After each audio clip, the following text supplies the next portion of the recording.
que é que a gente precisa, antes de tudo, num atendimento infanto-juvenil? Eu vou falar infanto-juvenil porque abrange aí também crianças e adolescentes, eu não vou focar só na infância aqui.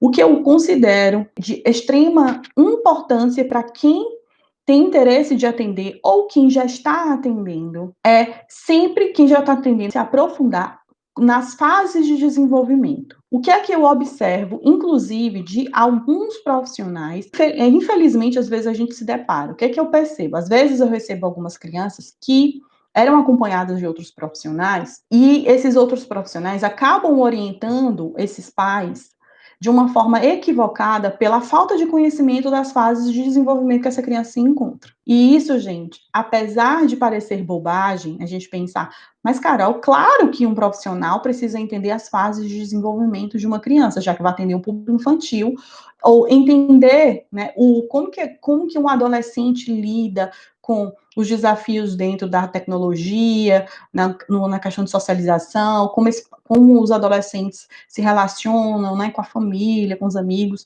Claro que a gente precisa entender. Só que, ao mesmo tempo que é algo muito básico para as pessoas, a gente acha que é algo fundamental, muita gente não valoriza esse tipo de conhecimento. E é o que acontece, acaba dando orientações extremamente generalistas, leigas, sabe aquela orientação que você percebe que é quase como se fosse uma conversa de comadre? É mais ou menos isso. É quase como se aqueles pais tivessem solicitado um serviço de psicologia, mas eles só fizeram uma associação livre ali, falaram o que é a demanda dessa criança, compartilharam a queixa principal que levou esses pais a procurarem um serviço, e às vezes o feedback desse profissional é apenas um discurso raso, traz um discurso extremamente raso e não explica fundamentos básicos dentro de uma fase de desenvolvimento. Mas, Carol, como que eu vou me basear nas fases de desenvolvimento? Eu acho importante, claro, a gente ter alguma base que faça sentido para você. Por exemplo, para mim, eu utilizo muito as fases de Piaget. Eu gosto muito de utilizar Piaget. Mas você não precisa usar Piaget. Você pode usar Vygotsky e outros vários.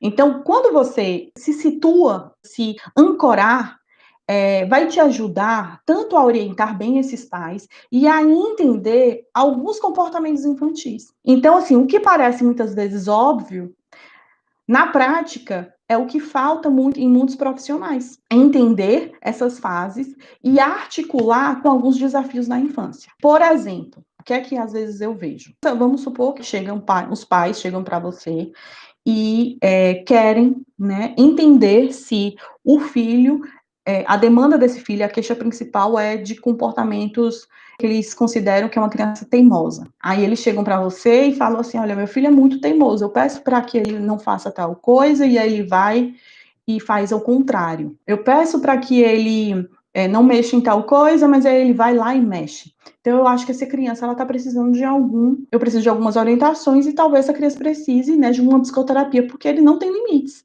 Então, eu preciso, de alguma forma, fazer algo. Se você não tem uma noção de fase de desenvolvimento, e acredite, gente, você aí que está me ouvindo e assistindo, pode ser até que você saiba, mas acredite que muitos dos profissionais não têm base de desenvolvimento infantil, atendendo crianças. E muitos ficam só na brincadeira, sem nenhum objetivo e nenhuma finalidade. Então, aí eu vou voltar para a história dos pais, né? Os pais chegam com essa queixa. Se você não tiver uma noção de fase de desenvolvimento, e aí ele diz que esse filho, né, o filho deles, tem 2 anos e meio, 3 anos, se você não tem uma noção de fase de desenvolvimento, você vai sempre associar a algum comportamento de desafio, às vezes relacionado a transtorno, às vezes relacionado que acontece, crianças que são rotuladas até dentro do processo de psicoterapia, sendo às vezes rotuladas com algum transtorno de TDAH, TOD, e às vezes diagnosticadas também, tá, gente, por psiquiatras e neuropediatras. Mas, na verdade, está dentro da fase de desenvolvimento. E chegam também pacientes que são encaminhados por neuropediatras ou psiquiatras infanto-juvenis com diagnósticos de TDAH, o TOD, algum, né, o transtorno que tem relação com desafio de comportamento, equivocadamente.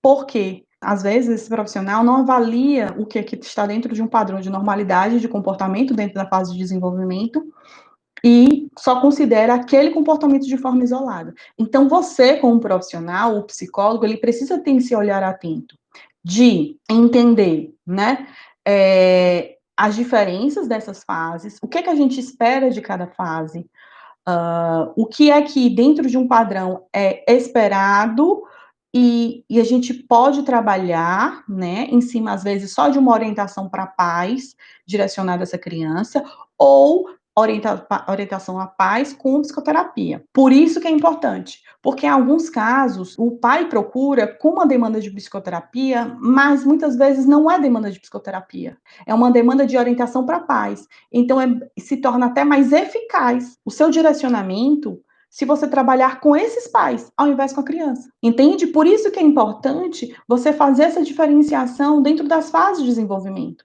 Às vezes a criança chega, ela não tem necessariamente demanda de psicoterapia.